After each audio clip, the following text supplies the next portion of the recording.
There's no denying that World of Warcraft has become an intercontinental phenomenon. With 8 million subscribers, its user base is the same size as the entire population of Austria, and shows no signs of shrinkage.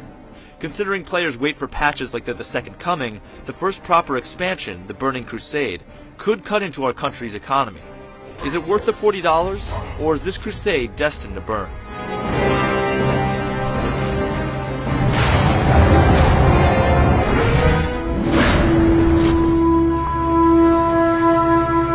An ominous dark portal sits, beckoning. It offers transport to a brand new continent, the Outland, where experienced players can now reach level 70. Here sit 7 massive areas, all with their own motifs, monsters, and missions.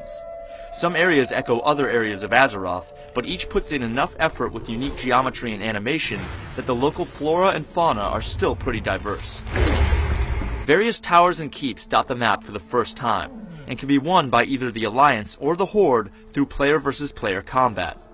The rules vary for each realm, but control will lend a bonus to all conquering players in the area, regardless of participation levels.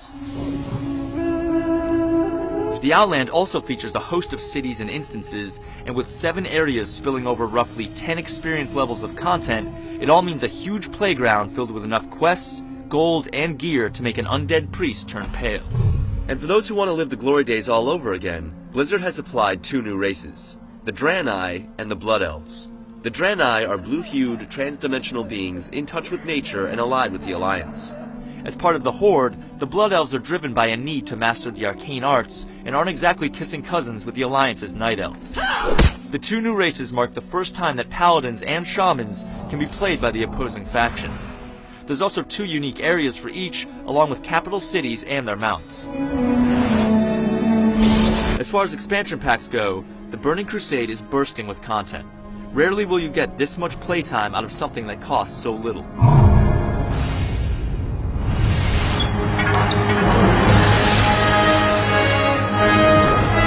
Make no mistake, there are still a lot of those quests where you have to go out and kill 15 of those worm things from Tremors. But the caliber, for the most part, is very high.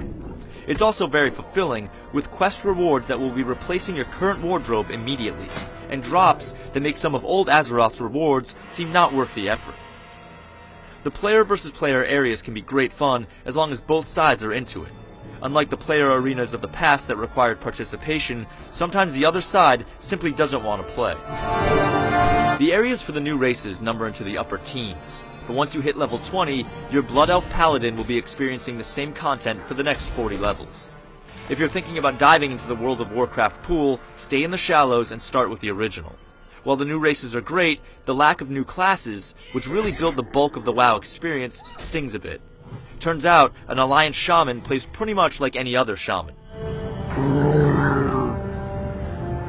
Jewel crafting is the new trade profession, allowing players to use mined ores to make simple trinkets, and eventually, powerful gems to customize high-end gear. This has led to some interesting economic issues, with low-end minerals fetching insane prices at the auction house as new jewel crafters try to level up. You'll feel like a Wild West prospector as you try to claim mines. Burning Crusade's gameplay is a lot more of the same, but Blizzard has fortified the formula with great new quests and spruced up areas. The new characters get hours of novel challenges before hitting repeats, and the inclusion of jewel crafting and its ties to upper-level gear helps link the new characters and zones with the Outland. Blizzard continues its tradition of refining excellence, with an expansion that does more than just expand the tried and true, and not to mention profitable, aspects of the game. With new races and their respective areas, flying mounts, jewel crafting, and persistent player versus player maps, the Burning Crusade ends up being more than just a mega patch, and justifies the cost well beyond the hope of a glacial grind to the next level cap.